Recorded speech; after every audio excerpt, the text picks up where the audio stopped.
All right, we're recording. All righty. Any additions or changes to the agenda? And I I have, just didn't know if anyone wanted to have a brief discussion on the COVID or potential COVID situation today. Seems like all right, that happened last meeting too. yeah, we can add that. How about, um, well, we want to put it under public comment just for there so we can get it Sure. over with. And then we had a request from a board member to just review the letterhead, if we could. Mm-hmm. Just have a brief discussion about that.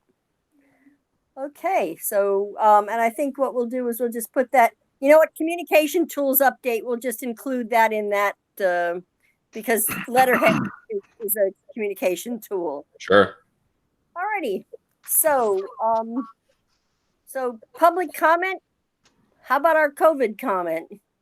Yes, I can give the update on that.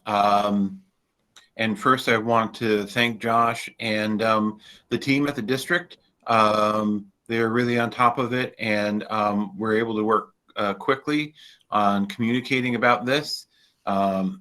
It's unfortunate that we've had a little bit of practice in this, but what transpired is I found out late last evening that an individual at the CVCC campus had potentially tested positive for COVID-19. I called a meeting of the Penny from the Career Center and Brenda, the high school principal. Josh was on the call, and Jen Lyon, who is our Spalding nurse and COVID-19 coordinator. Um, and we reviewed what had happened. And we had some communication decisions to make. Right, if the test was confirmed positive by the Department of Health, we would have gone one way. If the Department of Health had looked into the case and said, yes, it's positive, but there was no risk of contagion, then we would have gone another way. But we got a third option, which we hadn't expected, and that the individual had a potential positive that the Department of Health needed to confirm. So with that knowledge, we communicated to the Spalding and CVCC community to let them know that we were looking into this so that they were aware.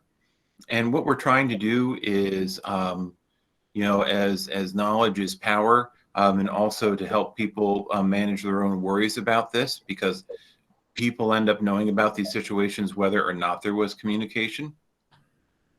So we let people know about that. Josh has a script to let front office receptionists know what to say if there's a phone call. And we also let our other buildings know in case they got a call. Later in the day, I don't know, Josh, do you think it was around noon or something like that? Yeah, something like that. The Department of Health had spoken with Jen Lyon, our coordinator, and said that they were going to follow up with the individual. And it was at that point that we decided that it would be prudent to move the Career Center to remote because the instance was just seeming more confirmed, not totally confirmed, but more confirmed. So we communicated that we were moving the Career Center to remote operations because the schools are very good at contact tracing and they know where individuals go. They knew that the individual had just been in the Career Center. Could have possibly been that they used the bathroom in the hallway, but that's not close contact. So they were contained, and that's why we made the decision to move the Career Center to remote, but leave Spalding High School in regular operation. And again, we communicated that out. We communicated the full message to all of the Spalding and CVCC students and families and staff. But at Josh had the good suggestion that for Barry Town and Barry City, Because our email lists go all the way down to grade 2, we didn't want 3rd or 4th graders reading this message and worrying. So we sent it to the adults on those campuses and the families. Myself, I've gotten 2 or 3 emails about it. One was a parent wanting to confirm their child was at the Career Center. So I was able to give them a little more information that their child was not likely in close contact based on what I knew and couldn't communicate about the situation. And we have a meeting scheduled with the Department of Health contact tracers. And they will meet with us likely tomorrow morning, and we'll go from there to see whether we're remote for one day or whether we're remote for longer. And that's my update, but I'll take any questions to the extent that I can answer them. David, not about this one particularly, but when I was listening to the governor's piece, I think it was last Friday, and they've been pushed to give more details about cases, but they won't. But they were giving places that had cases. And so Berry City was named. I'm assuming that that was the case that we were informed about originally. Was it Berry City School or just the city in general? Berry City Elementary is what the word was. So I know that, was it 2 Fridays ago? There was a potential case. So I figured that that was what they were referring to, but I wasn't quite sure. So, yeah, I'm curious about that. We have not yet had a case where the Department of Health told us that, yeah, here we go. We have not yet had a case where the Department of Health has told us that we had a confirmed case and risk of transmission at school. There have been individuals in our school communities who have had positive cases, and the Department of Health determined that they did not pose a risk of transmission. I'm going to share something that Josh has put on our resources page off the main website. And it's helpful because the state of Vermont, the Department of Health, tabulates the cases that are in schools. And so that would show on their official site. So they do it by their metrics. It says 0 for Berry City, Town, and Elementary. And watch, I'm just going to scroll. They're clear to say what is and is not put on this table. And then it's updated every Tuesday. And I'm just, pardon my scrolling. I'm going to go to the bottom and see if they list Spalding, which I'm sure they do.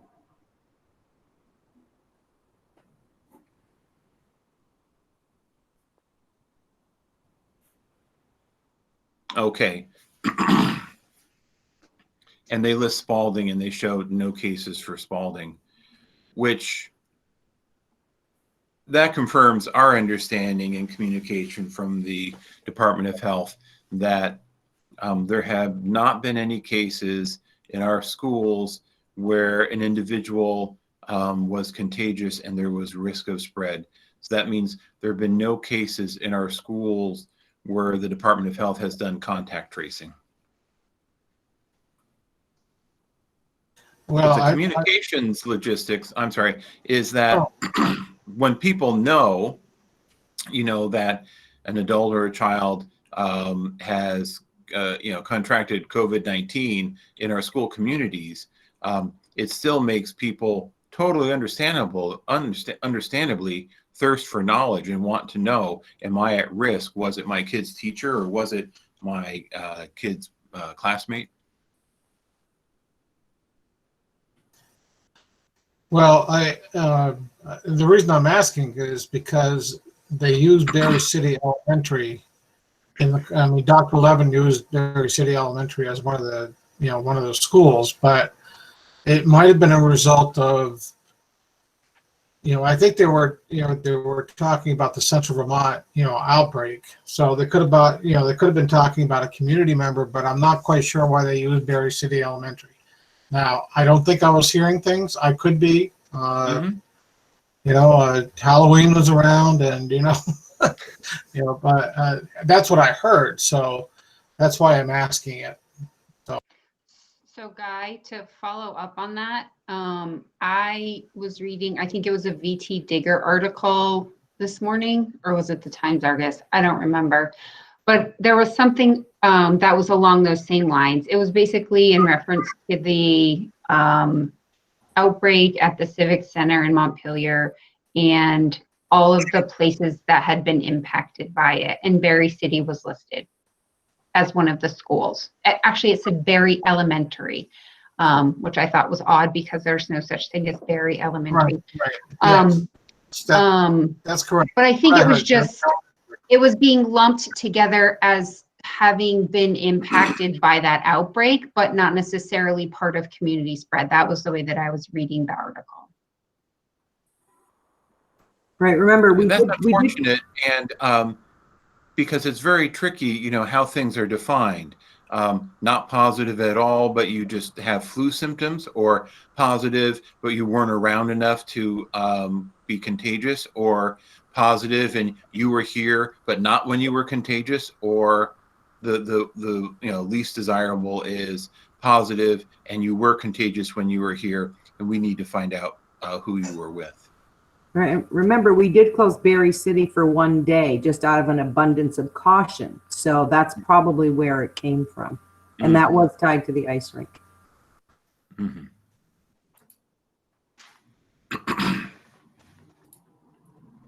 Okay, any further questions on our communication or our need for communication about the virus? Okay. Have we had any feedback from that communication to the public? Any mass amount of questions or anything? No, I think I received 2. Okay. Yeah, I didn't get anything either. Okay, very good. So we will move on then to the approval of the meeting minutes from the last meeting. Were there any additions or corrections? Nope. Okay, hearing none, we'll accept those minutes and move on to new business. So meeting changes December, January. Are we doing away with December and January? I was not looking. Not just meetings, the whole months. Just in general, we'll just remove them from the calendar. Yes. In hopes of what? Good question. Early spring. I was looking at the calendar, and in December, Thursday, December 10th is available, or at least there's no scheduled meeting that night. I don't know if everyone here can make it. Okay. And then for January, I was also looking, and Thursday, January 21st is available. Okay. And to dissolve into seriousness, do we need to have a December meeting? In reality, do you think it's necessary? Yes, because we're going to need to talk about budget stuff, because we're going to want to be finalizing things, right, Josh? Yeah, I mean, it'll probably be a meeting mostly about budget, honestly, but because my job in general is slowly just leaning towards the budget as the time goes on right now. Okay. All right. So we'll put it on the calendar for December 10th, and our main topic will be budget. Right. Is everybody comfortable with that? Very good. And the 21st of January, by that time, we'll probably have some more things to talk about with budget and communication. So we'll look toward that day as well. So everybody mark your calendar December 10th and January 21st. Have we covered that? All right. Communication tools update. Yeah, I can talk about that. So since we last met on October 15th, we acquired the new email marketing tool, MailChimp. It's been around for many, many years, but it's brand new to us. And so we used it for the first time on October 23rd. If you received the CVCC COVID update today, it came through that. So, you know, the email is not just plain text. It's got like a little bit of styling to it, and it works well on mobile and everything like that. But it's proven to be super useful for us, at least between David and I at the district level. We can easily send out mass messages to everybody all at once. We can send it to specific groups of people. We can even do it right from our phones if we needed to. It's been super, super useful. And then the other awesome piece about it is we get data on everything that we send out. We can see how many people the email actually, you know, it delivered into the person's inbox. We can see how many people opened it. If there's links in the emails, we can see how many people actually read it and clicked some of the links inside. There's all sorts of different statistics you can get about it, which is really nice because in the past with Infinite Campus Messenger, we would just kind of send it and let go of it. There was nothing else, you know, unless people were replying to us, that was all the information, you know, and feedback we were getting back. And so this like really helps us, you know, see what communication strategies are working well, which ones aren't.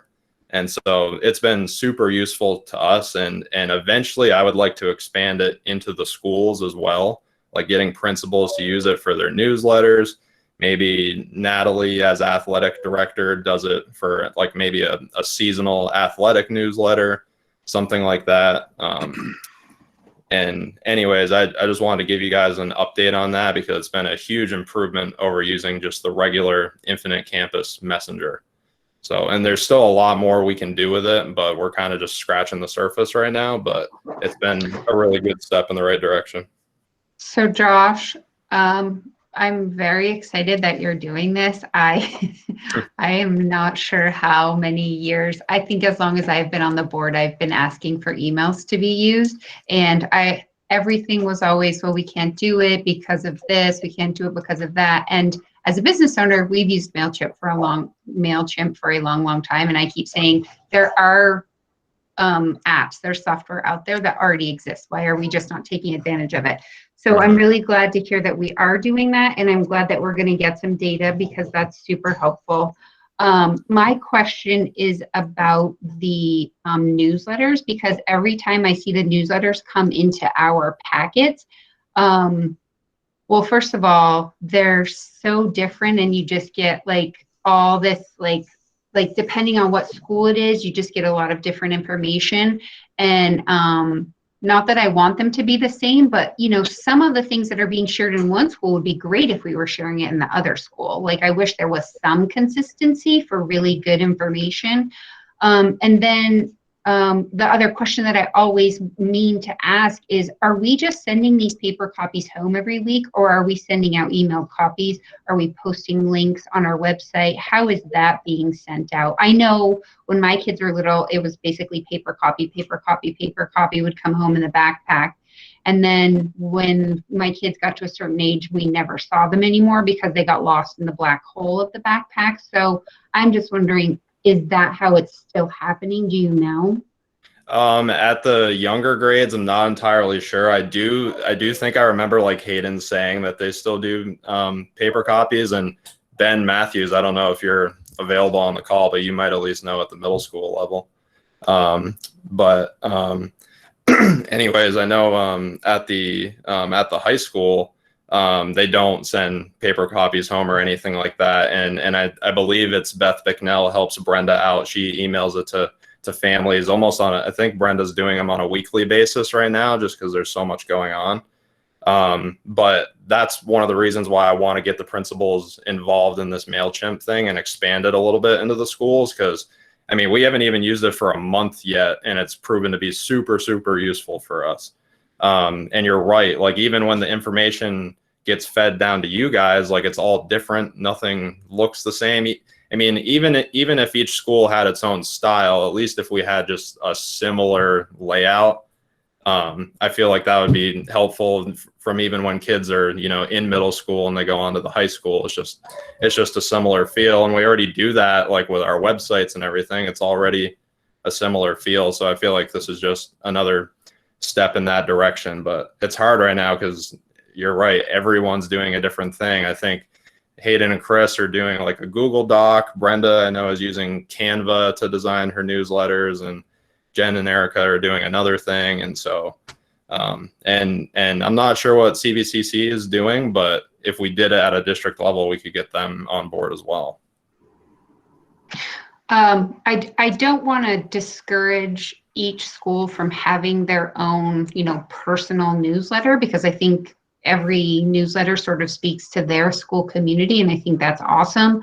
But you know, there's some things that I know I've seen in like the Barry Town newsletter, and I'm like, oh, that's really good information to have. I wish Barry City was sharing that as well, but I didn't see it in their newsletter. Or you know, I really wish, and vice versa. So I'm just, I can't think of an example, but I think that it's, if we could find a way to make sure we're all on the same page, not necessarily sharing the same information and having it look exactly the same, but making sure we have the important pieces that in the important information is all included on every single one. That would be helpful. Yeah, and part of like that system that I'm trying to build too, of expanding it into the schools, you'll see it when you get the budget draft next week. But part of what we had discussed in previous meetings was increasing the stipends of Mike Emmons and Dan Smith, who already help me with the websites right now. We were going to increase those stipends to help them basically be like communication people for those specific schools and work with those principals on like building that newsletter and MailChimp. And stuff like that, and just kind of be just that link between like me and the communication that's happening in a specific building. So well, I also think that it would, I mean, just having something get emailed, I think there's a better chance that parents might actually read it. And if they don't read it, if someone's like, oh, well, it's in the newsletter, oh, it's in my inbox, I can just go and look it up. Like, it's not, versus like trying to find that piece of paper that's buried on the kitchen counter under, you know, however many other, the mail for the last 5 days or whatever. So, or digging it out of your kid's backpack. So, and not to mention it would save a tree or two. I mean, obviously we have to pay for the service of MailChimp, but it just seems like we would be actually getting way more bang for our buck. Yeah, you just reminded me too, when you just quickly mentioned like people not looking at email. I saw a quick feature today in MailChimp where you can actually resend an email that you've already sent if it's important, but it only sends to the people who haven't opened it yet. So that's kind of nice. So that way, if really, you've taken the time to do a survey or something like that, you're not bugging them again. So that's a nice feature. Mm-hmm. That's super cool. Yeah. That is a nice touch. Yeah. Because I had a question about when it records the data about who opens it, is there a time frame, like within 24 hours, and then it stops counting? Or do we know that some people are opening their emails a week later? It'll show you like how many opened it on a particular day, but it's always keeping track of it. Like even if I go back to the first message on October 23rd, if someone new were to go back in their inbox and open it, it would count towards that. Very good. So Josh, we talked a little bit about this when we nibbled on the edges about branding and stuff, but how do you think staff would react to like a template, you know, without necessarily changing their, the mascot of the newsletter or whatever, but just in terms of, you know, this is what we'd like you to include, you know, blah, blah, blah, blah, blah. And, you know, do you think they would react negatively to that, or? I guess it depends if they already kind of have their own plan, I guess. I mean, if it's something new to them, like sending out like a newsletter for their class, or maybe if they're a science teacher, you know, multiple classes of kids, if we gave them a template that works for other people, then they honestly might appreciate that, because it's less that they got to think about and less that they got to put together. I don't know. I think it would depend on the person.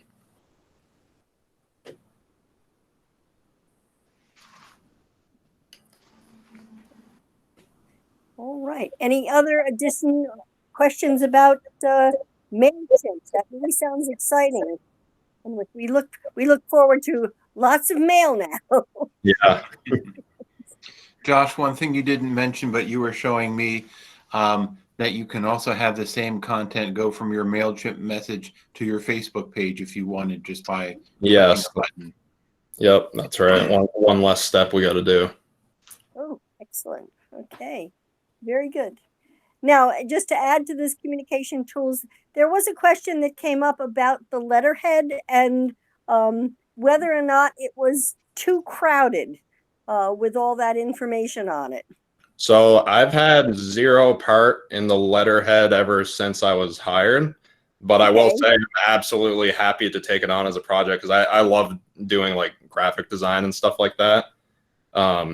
If people feel like it needs adjustment, I'm happy to do that. I'm totally in favor of that. Any toes of who's already done it, but I'm happy to take that on as a project. So it looks to me, just my 2 cents, because when I printed this out, I was like, oh, I thought the same thing. It's really crowded. It has a lot of information. It doesn't have any design to it at all. It's basically like just different fonts, which is totally fine. But if we're really trying to like create some kind of an image, it would be nice if you could put your design, put a design eye to it and give it a little bit more style, maybe is what I'm looking for. Mm-hmm. Thank you. That would be awesome. I'm happy to take that on. And just another question that I had was, as the individuals that are all listed on there, and this is up for consideration, it's just something that I have seen before in other places, the information about the district itself, and then if any one of those individuals underneath the staff members, if they are sending out a letter, rather than having everybody's name on there, just have their name on there, so it would be the school information. And for example, Lisa Perot, if she's sending out a letter, it would be from her with her name on the letterhead rather than everybody else. Is that comprehensible, or am I too obtuse? No, I agree. And also, when you think about how you'd use letterhead electronically, this type of thing is easy, but easy to do what you're suggesting. Sometimes we think about letterhead in an old way where we would print out, reams and reams of the stuff and you couldn't change it. No, I agree with the thoughts about the letterhead. And, Josh, it's Tina in our office. I'm sure you and Tina can work on it. She was just trying to update it when new staff members came on board. But I wanted to quickly share. No, that's not the one I wanted. I'll stop that one. Just 1 second. I was admiring Montpelier Roxbury's letterhead. For its openness and simplicity, really clear. Yeah, much less information, very simple and to the point. Right. All right. Yeah, the only other thing I would say, and in the past we've received comments about, the central office keeps growing, and you keep adding staff, and you do this and you do that, and as you start communicating budget pieces and stuff, I think you need to ask yourself, what's the usefulness of having everybody on that masthead? Does that draw attention to some particular negative stuff? I don't know the answer to that, but that's just some feedback from people who watch this kind of bouncing ball. Unfortunately, I don't know if they're still watching it or not, because we're a different. Yes, they are. They are, okay. Well, we might want to keep it in mind. Well, and plus too, since most documents with this letterhead are digital, I mean, technically I could just kind of like how you guys have on the district website where you have a board page where it lists all you guys before the meeting minutes page. I could essentially just build like an administration page, which has us all on there. And then on the digital version of the letterhead, it's just maybe a one link that goes to that administration page. If there's really the need to have people on there. I mean, me personally, I don't feel like we need to have everybody on there, but.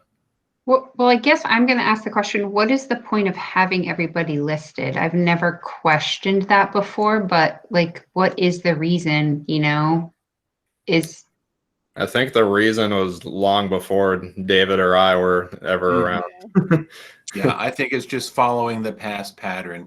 No, I don't think there's a particular reason. And again, I think it's a legacy thing that goes before web pages. Maybe, you know, in 1975, yeah, this helped you understand who the special ed director was. But now you'd go to the website. It's not necessary. Yeah. And I guess if someone was wondering, like, you know, if they had a question like, oh, I thought that person wasn't there anymore, they would just check the website. They would, like, regardless of whether, you know, they're on this letterhead or not, if you had a question, you would just Google it, you would look it up. So. And I do think it stems from the days when you had to have the printing company print your letterheads so that instead of having to purchase individualized with each individual person's name on it, you put them all on the letterhead, and then they can just go to the storage closet and get whatever stationery they needed. You don't need to do that anymore. There are other things in the storage closet. So we can play with that. And so if are you serious, Josh, about taking that on as a task? Oh yeah, no, I'm happy to. Okay. Yeah. No, right, I like doing that type of stuff. All right, we will place that in your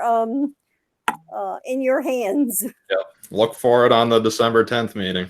Okay, very good. Anything else with communication tools? All righty. We'll move on to unfinished old business, budget promotion. How are we doing?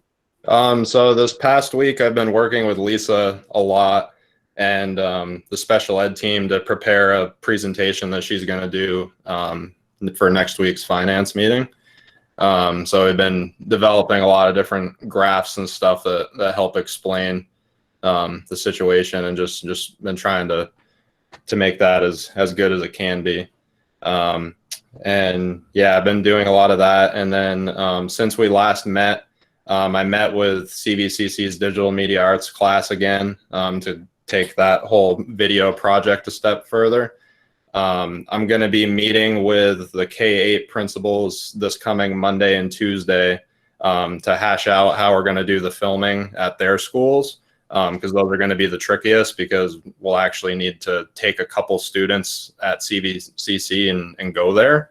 And so what we're aiming for is to actually do the filming the week of Thanksgiving break, because that's already a short week, and it would just be that Monday and Tuesday. So the plan is to film at one school on Monday, November 23rd, and another school Tuesday, November 24th. And so next week we'll build out like a film agenda and kind of have a contact person per area. So we're going to let everyone know way ahead of time we're coming. And we've looked at the guidance as far as like actually having CVCC kids go there. And essentially, if you look at the guidance, it looks like it's you'd call it like a field trip essentially. And we can send learners from, I forget the wording, but it's like educational institutes to other schools as long as they follow all precautionary procedures. And if they go into a room, they count towards the total amount of people that are in that room. So when we go there, it's going to be very small numbers. We're not taking the whole class. It's going to be like a kid or two along with me or the teacher. And so we're going to go in very small numbers, and the goal is to keep it like 2 hours at the most that we're going to be there, get all the filming done and get out of there. So it's nice that we got at least a basic plan so far on how we're going to make that happen. are you still planning on doing the postcards to the community? Yeah, I mean that's another option too. I mean that would be along with the annual report. Yeah. I've contacted the designer that we used last year in Jet Service, the printing company, to try to get a rough quote, but I don't have those numbers yet. Hopefully I'll have that for next meeting. But yeah, that's absolutely the other big project along with the videos, and those are they're going to go hand in hand a lot, and they'll probably overlap some information a lot, and so it'll kind of be like one package type of thing. So Josh, I think I know the answer to this, but so the kids aren't going alone unsupervised, right? They're always going to be supervised. Oh yeah, it'll be myself or Cal Hopwood, the teacher. So there's no need for background checks and all that. Yep. Kind of stuff. Okay. All right. Yep. No, it'll be one of us with them at all times, and yeah, we're gonna keep it to like 2 kids at the most, so it'll be low numbers. I also spoke with Tony Campos at Central Vermont Television today about a different issue. But I was talking to him about these budget promotion videos that we were doing just because he's a video guy. And he also mentioned too that once we have these ready, and I told him we would release them around like early voting time, he said he would air them on CVTV before and after every board meeting, since people are watching there anyways. So that'll be super useful because, you know, when we're sharing them out, we can hit our school community easily, but it's the rest of the taxpayers. Those are the hard ones to reach, which is why the annual report comes in so well, because we can mail it to everybody. But he's gonna take those videos that we make and air them before and after the board meetings to at least get some airtime on those. So that'll be good. Okay. All righty. Does that sum up where we stand now? Any further questions? David, anything on budget promotion? No, the only thing that I would add, and Josh touched on this, working on the PowerPoint that we're going to share with the board, but Lisa was going over the budget overview with us today with the Assistant Superintendent, Mary Ellen, and with her experience working in financial services, she was giving some good suggestions for how the PowerPoint itself, just every aspect of this communication can be telling the story of what we're trying to do here. So it's not about this percentage or $10,000 less for this or $10,000 more for that, but it's more the story of how we're being responsible and what we're looking to provide for our students.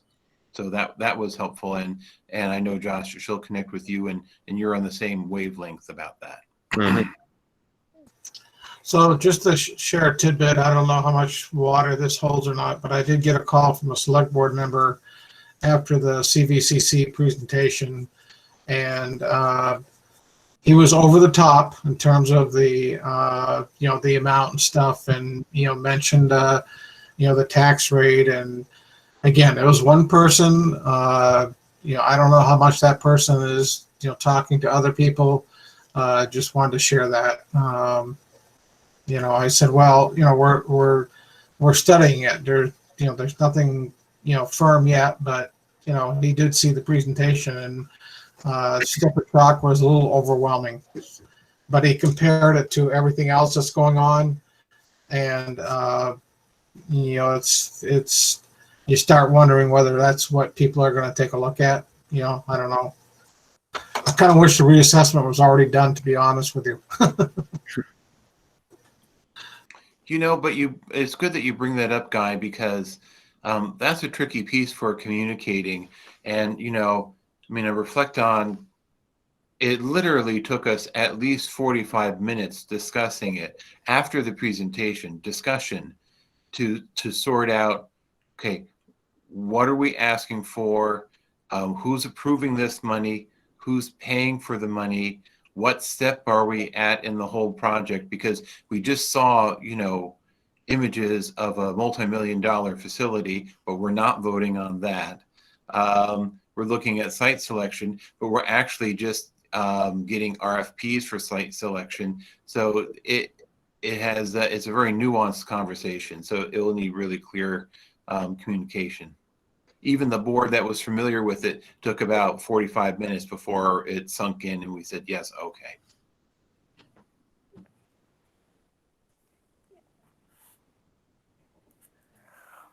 All righty. So, anything further? Is that, does that cover that? Very good. We'll move on to Spalding High School promotion to out-of-district schools. Sure. Since we last met, the full page feature that we did in the Times Argus came out. We highlighted all 4 schools, but for Spalding specifically, we wanted to highlight some of their like more unique offerings that they had. So we highlighted their robotics program and forensic sciences. And so that was cool to get out there in the open because that's not available in every single high school. We also highlighted their partnership with the Generator Makerspace in Burlington, which they used to actually send students there to work, but since they cannot do that now, Generator Makerspace has sent basically all these kits to Spalding High School, and so kids are able to work on them in their own little isolated bubble in the library. So that's been nice. And yeah, and then besides that, this isn't stuff that I'm doing specifically, but I know it's in Brenda's report to the board this time around, but Rye Hoffman, who's the head of guidance at Spalding, he's been going around. I know he just did one at Waits River Valley School, presentations to 8th graders about school choice. Basically, letting them know everything that Spalding has to offer. And these are through Zoom, obviously. And so since they're virtual, he's sending paper copies of all the promotional material to the schools so it can get in those students' hands, and then they can take them home to their parents and stuff. So he's been working on doing that sort of thing, and that's definitely his wheelhouse. So it's nothing that I've been personally doing, but I know that information or that stuff is going on for outreach. And then besides that, Brenda and I did a little digging on just like Spalding's online reputation and how we could, combat that at all. And there's a really popular website for where schools get ranked and reviewed called, it's Niche or Niche, it's NICHE. It's like the most popular one. And so we were looking at that, and we've never had access to anything on there before. So we're looking at basically taking the school's page over, because you can do that when you prove that you own it. And because like our old website address is on there, all the school's offerings are out of date. It's literally never been looked at. So we're going to be taking that over and updating that, and at least boosting Spalding's online reputation when someone goes to search for the school, because right now that's been literally neglected forever. So we're hoping to do that and at least get a step in the right direction there. So Josh, can I ask you a question about that? Because I've used that site before. Yeah. I've used it for colleges. I've used it to search like different colleges, but Yeah. are the other like local, any of our neighboring schools, are theirs? Did you look at theirs? Like, is Montpelier's up to date? Is theirs like, because I've never looked at it for like local high school. I never thought. Yeah, to look I at mean, for Spalding. I don't know exactly like what they offer, so I don't know for sure if it's 100% up to date, but it seemed at least like there was some effort put into it rather than ours. So we hope to spruce that up, and at least because right now if you go to it, it's just like I feel like it was created by stuff that just like auto populated and got thrown in there. Like nothing's right. So we hope to at least get that better. Are there actual reviews? Is there any feedback on there? There is. Okay. There's feedback and you can look at it for yourself, but okay. But my thought is people only go there when they're upset about something. Well, that's usually the case anyway. Yeah. I mean, when you read a review about a refrigerator, if you're buying a dishwasher, it's like everybody's not happy with it. And I mean, I bought an entire kitchen full of stuff, and I, knock on wood, haven't had a problem. But the only reviews I found were all bad. So yeah, no, and unfortunately, it's kind of the same thing here. But at least you can make the effort to put our information in there and get it correct. So can we encourage students who, can we encourage them to give reviews, to give feedback, like, hey, we're trying to, not like telling them what to say, but, go on there, give some feedback about, what do you think about our teachers and what do you think about our campus, or whatever the things are that they can talk about.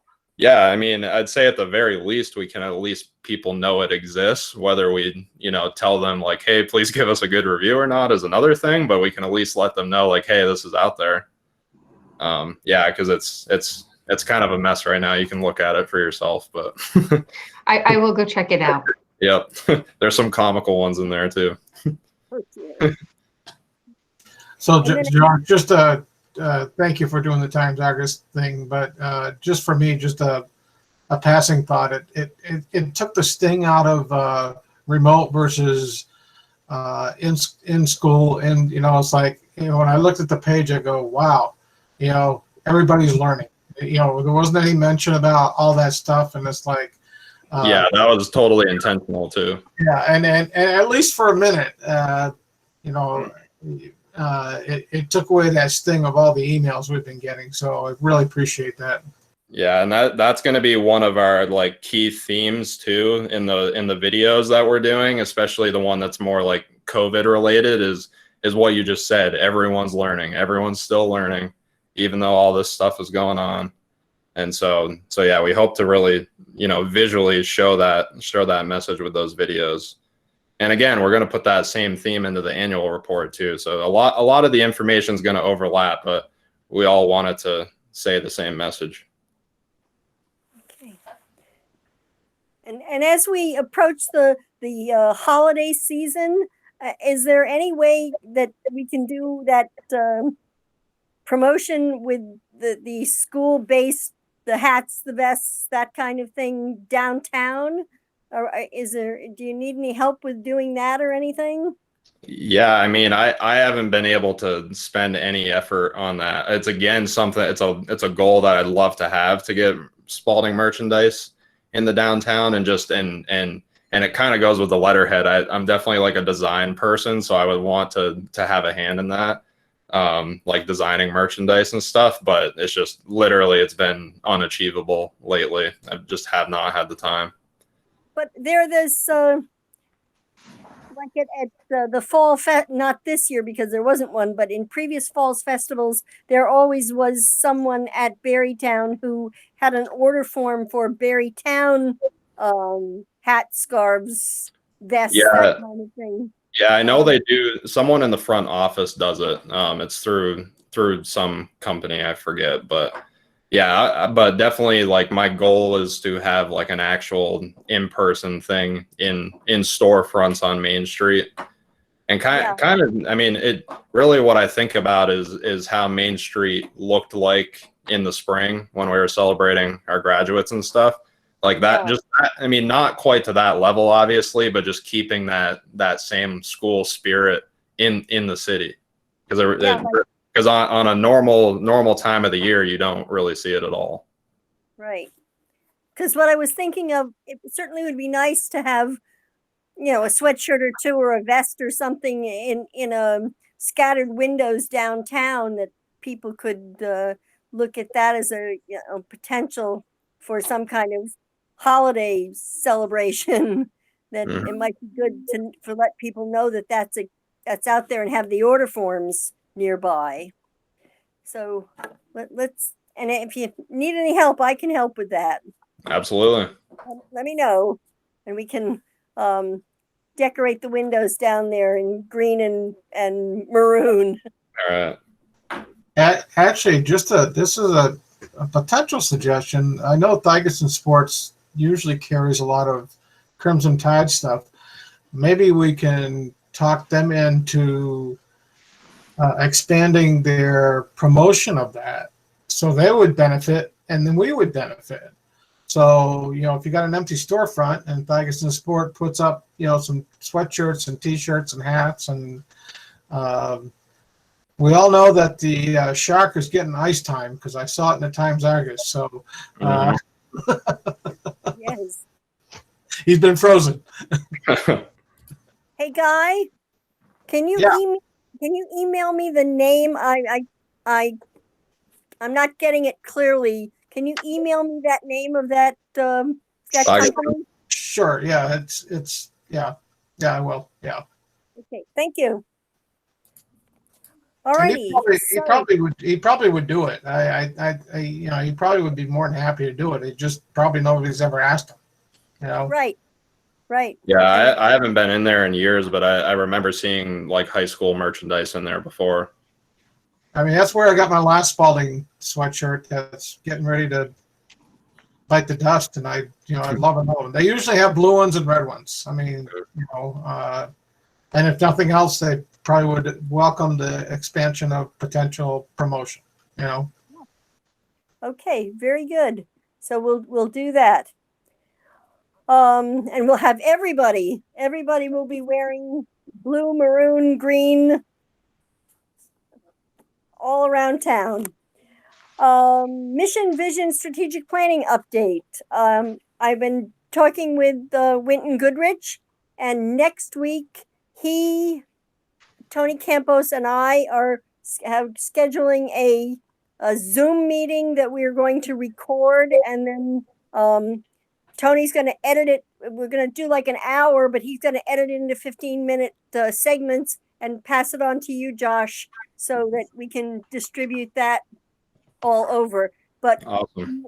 we needed to have somewhere to have real clarity and good equipment so that it doesn't blow out on us in the middle of a discussion or something like that. And Tony has very readily offered to let us use his equipment to make sure that everything is clear and precise and has good access to the internet and all that, so that we don't get caught in a buffering situation or anything. And so that's where we are. So we'll have our podcast ready to put on the website, put out there for folks to learn about planning and what it entails for not only for the school, but for the community. Perfect. Josh, do we have a way to host the podcast? Yeah, so you mean like we're gonna like upload it to our website? Is that what you mean? Right. Or well, for what I was going to point out is there's a popular and free podcast hosting app called Anchor, which you might know about. Yes. Yep. Yeah. I mean, and effective. Yeah, I haven't signed the district up for anything like that yet. My other thought too was we already have a YouTube channel. We could technically do a video version of it, but you're right. Like just the audio based podcasts are a lot more simpler for people. Okay.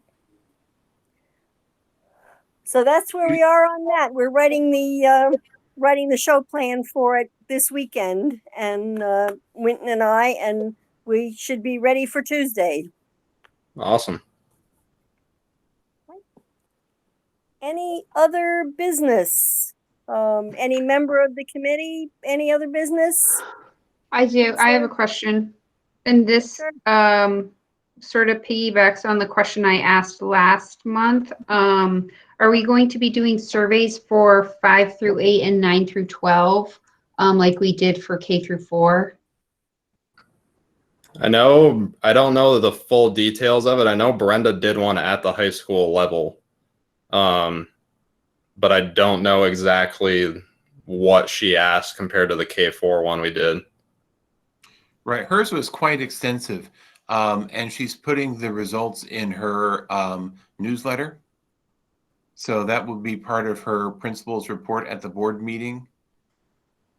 And no, we have not done a 5 through 8. But it would be good to look at the results of the Spalding survey and then perhaps pick questions from that we most want to ask for grades 5 through 8. Yeah, and I believe the reason that we only did it K through 4 in the first place was because the guidance was basically suggesting that the younger kids, we could potentially have them less social distancing between them, like 3 or 4 feet. And so that's why the survey went out to just those grades in the first place, to see if we could potentially bring more students back. Well, I guess I'm the same question I asked last time. I'm going to ask again. I understand that, you know, we are stuck between a rock and a hard place as far as getting more time in the classroom. But I'm concerned, I continue to be concerned about the amount of instruction. And so I would just love to hear from parents and students about how they're feeling about it. And, you know, I met with the reopening committee, and it feels like there's a shift in how some of that is changing, but I'm not sure. I definitely don't know if we've communicated that shift, if like we're working on more instruction time has been communicated to parents, or if we're just, you know, sort of moving ahead. I know there was a discussion about the professional development day that I think is coming up. That's going to revolve completely around remote learning. Or I think if I remember correctly, it's going to revolve around remote learning. So I'm just... You're correct. It will. So I'm concerned that we are not asking the people who are being impacted by this, the parents and the students, you know, what can we do? What are we doing well and what can we do better? Obviously within the parameters of, you know, the guidelines that we have to work with. We can't open back up 5 days a week and have, you know, 800 students in the school. That's not possible. So, you know, what could we do a better job at, and what would that look like for you? And I mean, reading through all those comments in the K through 4, and listening to parents, talking to students, there's just a lot of frustration. So I don't think that necessarily not asking them because we already know the answer is necessarily a good idea. I think we should still ask them and give them an opportunity to voice their opinion, even if it's something we don't want to hear. Mm-hmm. Yeah, and that's you know, certainly not the reason you know, for not having a survey at this point. But I think it's a good idea, and it's something that we discuss in the curriculum leadership meeting as well. You know, that's certainly something that we can prepare. We won't have it for next week, you know, in time for our in-service, but we can have that go out this month. When this is it's related but separate question. When you know, parents have questions about, you know, why can't we just extend the amount of time that we're spending? Do we have an FAQ about that? Have we answered that question clearly, like why we're not doing that? Have we answered you know, why we're working towards streaming? Here's links to go and get help if you don't know how to sign into Google Classroom. Are we being good about communicating all of that information? Because I keep hearing that's the kind of stuff that I'm concerned that that parents are frustrated. And if we could give them, even if it was so much information they would never need it all, at least they could find it if they did need it. If someone was really in search of some kind of a support, they would be able to find it. I feel like parents are really floundering, and if we can communicate more information, even if it's not what they want to hear, it's better than just having them say, well, why didn't they think of this? And why aren't we doing that? And we could just give be more transparent and give some really clear reasons why we're not doing, you know, whatever it is that they've suggested. Yeah, and I know at least like on our fall 2020 pages that are like kind of our main information place on all of our websites right now, we have resource pages under there. We have our FAQ pages under there that we just added a bunch of stuff on there actually about holiday travel, because there's all sorts of questions around that. But then there's resources too, like there's technology resources.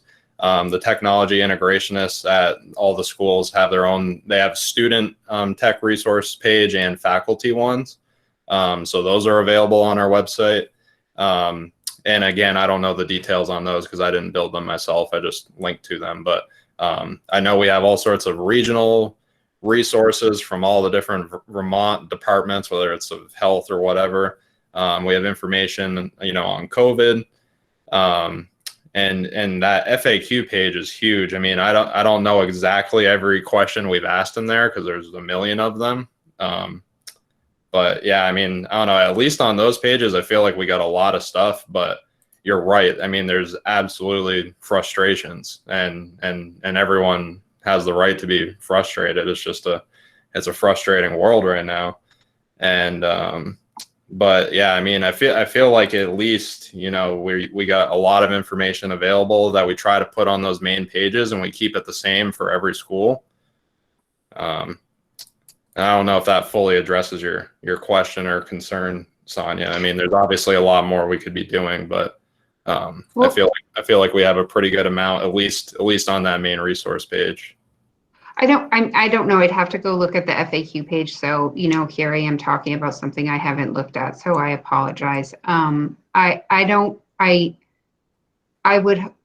understand that, we have these meetings, we go to the board meetings. I was lucky enough to be able to talk to the part of the reopening team. So I feel like I have this information, but I think what happens, I'm going to, go back to when I was on the Act 46 committee. I was in those meetings all the time and I just figured, like, I know all this stuff. It's being reported. We're sharing it. And people are like, I know nothing about this. I mean, I had people asking me a week before the vote, what is this all about? And I'm like, how do you not know about this? I think we get stuck in our bubble thinking that we've talked about it at board meetings before. Why don't people, David Delcor wrote about it in the Times-Argus, or we have it on an FAQ page. But I think people, they're stuck in doing what they're doing in their own bubble. And how can we make sure that we're sharing information so that everyone is feeling like they understand and know what's going on? Because I think we sometimes forget that we just know what we know because we've been sitting at every single board meeting. Yeah, and we've heard. Yeah, or go ahead, you can finish. No, I mean, we've just heard the same things over and over about why we can't do something, and parents are frustrated and they're not showing up at, maybe they came to one board meeting and didn't feel like they got the answers, but we knew we had already answered it the time before. So, it's just, how can we make sure that we're sharing all of this information? That's our, this is the job of this committee, is to communicate. And I feel like that's one place that we have not been great when it comes to COVID, not as far as like, okay, there's an outbreak or something like that. But I'm just saying, like, the academic piece, the reopening plan, it just feels like it's very, like it's happening over here in the reopening committee, but the only way that information is being communicated is through board meetings. And so unless you show up for a board meeting or you read some kind of minutes or some kind of recap, you don't necessarily know what's going on. Would you say that that's true? I mean, the information is available. It's on that page I was talking about. We link right to the reopening guides on there. Everything's on there. I mean, we're not linking to it every single time we put out a communication, nothing like that. Right. But one of the things I was going to say that I thought of while you were talking is you were talking about how we kind of live in this world and we just kind of assume that everyone knows because we know.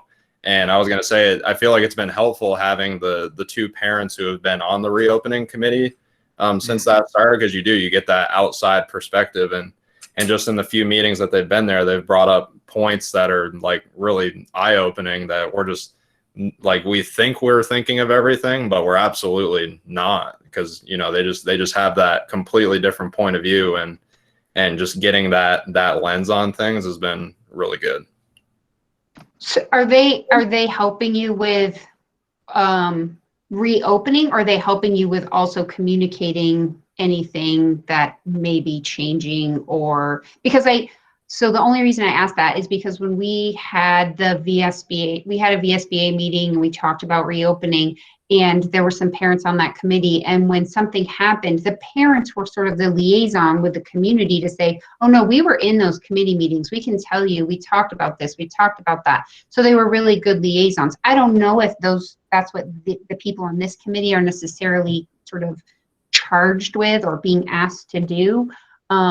But it would be nice, since they're not to necessarily go out and share all that information, but to say, you know, I'm on this committee and I'm sitting in there. I know what's happening and I know what we're discussing, and I hear the challenges and I hear why why this is maybe not going to be possible, but these are the things we're working on. Because coming from them is going to be way different than coming from any of us.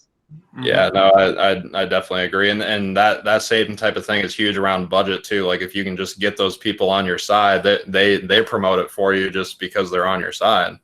Right. So it's same type of situation.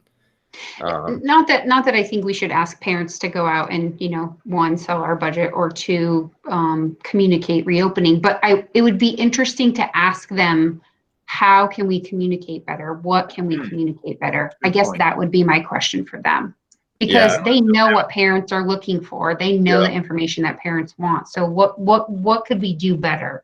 And maybe those types of questions have not come up in those reopening meetings. It's more, just like, all right, what do we need to do to open up our buildings more? That's really been the hot topic. Well, so I wonder if, well, I don't know what your reopening committee, like the next agenda looks like. Can we ask them, or could we even invite them to come to this meeting, our next meeting, and talk about communications? And honestly, I know one of the parents who's on it personally. I could just ask her like that. Okay. It doesn't have to be in that setting. So I know her, so I could always just ask what her opinion is. So. Okay. Well, and that might be helpful, just so we could do, like, from their perspective, what are we doing? What are we doing well, and what could we be doing better? What are we communicating, and what are we not? Mm-hmm.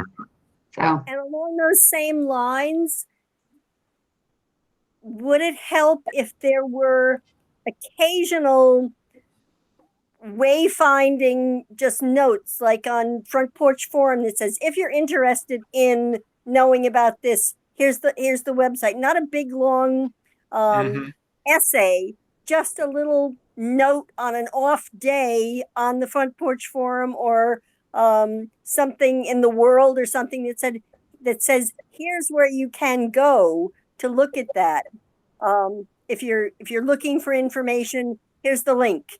And I think that might be just kind of a roadmap situation for folks when they say they don't know where to go, but they are in those common places like the World, the Front Porch Forum, whatever, letters to the editor, that they could just say, oh, I can stick this on my refrigerator and check it out now, and then check it out again to see what's changed. So it's just a method of wayfinding for people who aren't on that inside the bubble area. Mm-hmm.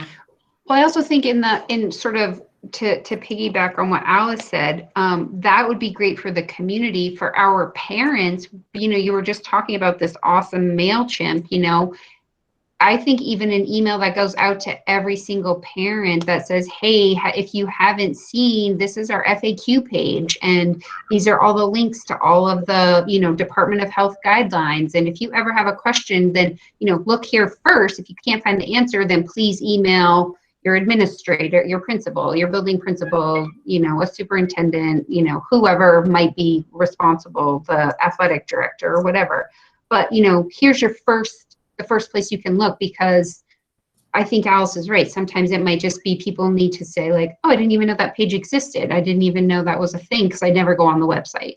Yep. Yeah, no, definitely. And we do try to push people there when we're doing, like, either, David's weekly message to the community on Fridays. We try to link people there, but yeah, I guess we don't do necessarily any advertising of, like, just the fact that the page exists and that's it. Yeah. But that would be easy to do. I mean, I can literally on Facebook or whatever, I can set up like a recurring thing. Maybe it's just like once a month or something. Just a reminder that, hey, these resources exist. So to follow up on that, did anybody respond to Megan's latest email to the board? Do we know? Well, when you write to the entire board, the only person that can write back is Paul. And so unless we get a reply back, which we have yet to get a email where he copies us back, I'm pretty sure he's going to pick up the phone and call her. Yeah. Which is fine, but that I think her example is a good example of what you're talking about. And I think the other frustrating bubble for me is that it's really difficult to give people totally what they want when you know you can't, and so I think sometimes we end up shutting down a little bit, and I don't want to do that. I mean, certainly, we're in the business of listening to people, but I got to be honest with you, a couple of the comments that, some people were, and they were much more respectful at the last meeting, but, the meeting before, a couple of comments that I ended up getting, I got to be honest with you, I totally shut down. I mean, I wrote a letter to an individual that I did not send, and I'm glad I didn't send it. But I felt really good after it, and it was totally inappropriate. It just put us in a position where like we invented this stuff, and we didn't. We inherited it. We didn't invent it. And we're trying to do the best that we can, and yeah, I think we need to do a better job communicating that. But at some point, there are some people that are not going to get exactly what they want. I mean, I just, that's frustrating for me, but I have a question too about like these emails you're referring to, because I'm never like included or CC'd on any of those. Is there like any way I could be in the loop on some of those conversations? Because I feel like it would help me like in my job, like communicate and just judge like the current climate, because I never see any of that stuff. So I don't know. I mean, I think that particular email, Josh, came to just the board, and Okay. she was, she's frustrated and she's basically pleading with us, can you do something? And so I don't know if we can share that with you, but I could probably recap it and say, hey, a parent sent an email and these are some of their concerns. Yeah, I mean, even something like that would be great. Just so like I'm kind of aware of what's going on, or maybe coming down the road. Right. Well, and I mean, it's not. I mean, I think Guy is right. We're absolutely not going to make everybody happy, and there's going to be some level of frustration. If we went to 5 days a week, people would be upset because they don't want their kids in school 5 days a week. If we said we're going to all remote, people would be upset because they would say we don't want 100% all remote. If we just stay just the way we are, people are upset. We cannot win.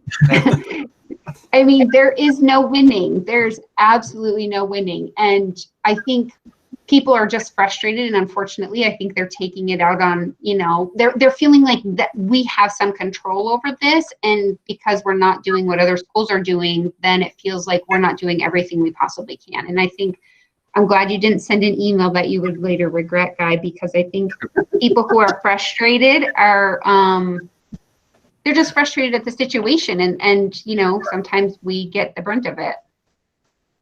Well, the other complicating thing with Megan, and I appreciate her advocacy, is she also happens to work in another district, and the other district is doing some stuff that's different than us because they have different circumstances, and it's really hard to combat that.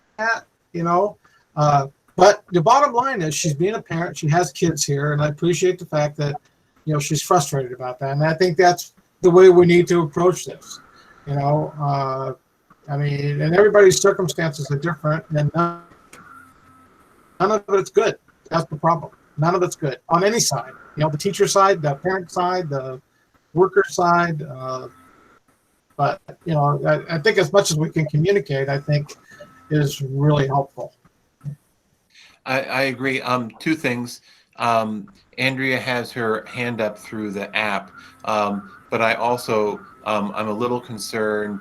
To the extent that we're talking about an email that was sent directly to the board, and we're talking about it in an open meeting, But I think we just need to be a little mindful of that. And Andrea, you had a question? Yeah, and it actually kind of relates to that. It's not a question so much as a comment. With freedom of information, anyone could say right now, Sonia, I want to see all of your school board related emails.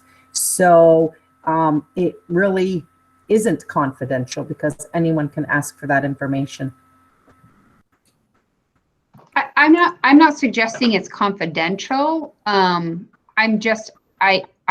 She didn't copy Josh on it. So can I forward a copy to Josh? Can I forward a copy? I mean, should I be forwarding it around? If the press asks me for it, then yes, I could give them a copy of it. If David Delcourt calls me tomorrow and wants a copy of the email, I will, I'll probably contact the superintendent and say, hey, I've been contacted and I need to hand this over. I think actually what you need to do is you need to contact Paul, because it'd be up to him to share that.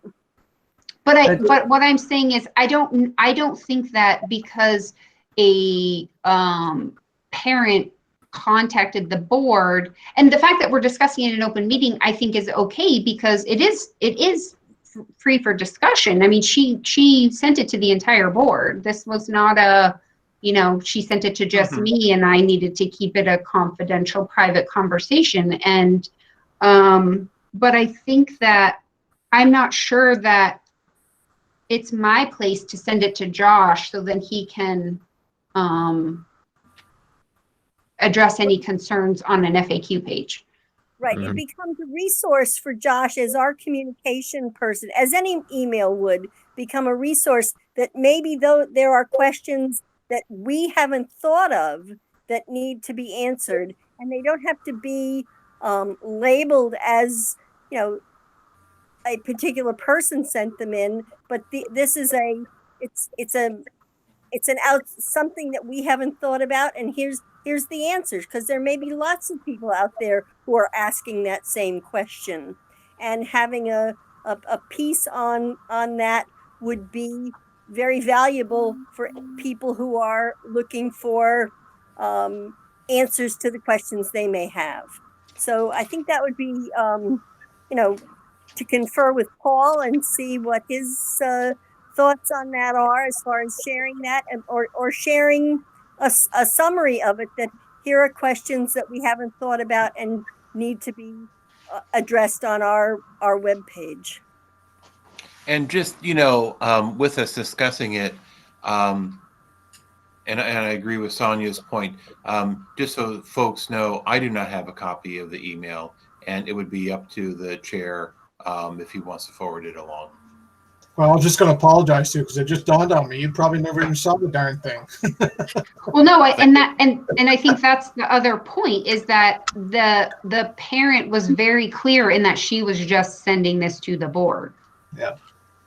So I'm going to step out on a limb and say, if she hasn't already gone through the superintendent, then she's not following the chain of command, and nothing is supposed to go to the board until the superintendent has not satisfactorily taken nope, care of.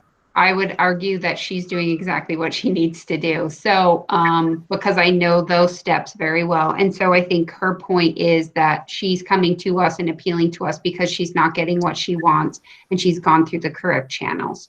So she's basically appealing to the board at this point. So I don't think it needs to, I don't think she's out of line in sending it just to the board. I would think though that as part of communications that Paul, as the board chair, would forward it to the superintendent and say, hey, so by the way, this is going on. Or have a discussion with you, pick up the phone and have a conversation with you.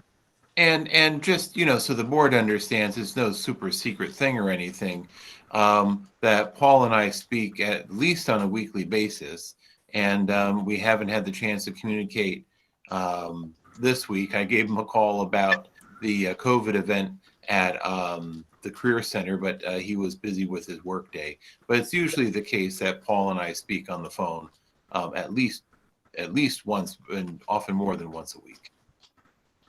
And he does just that, bring up concerns that, that are out and about.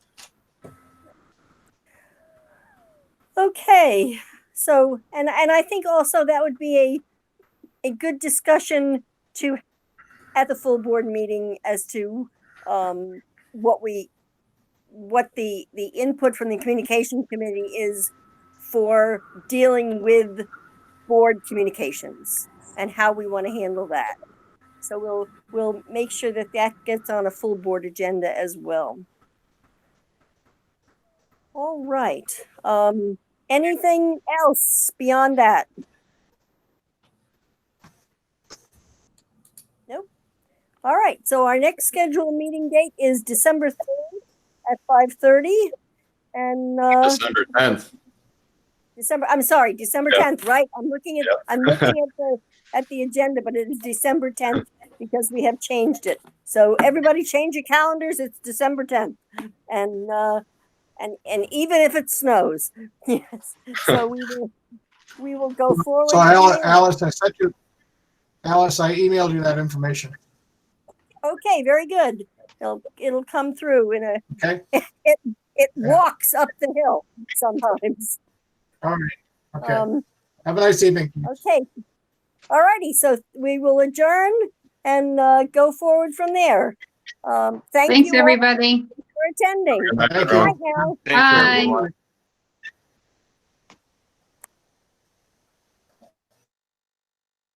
Back to counting votes. Good luck.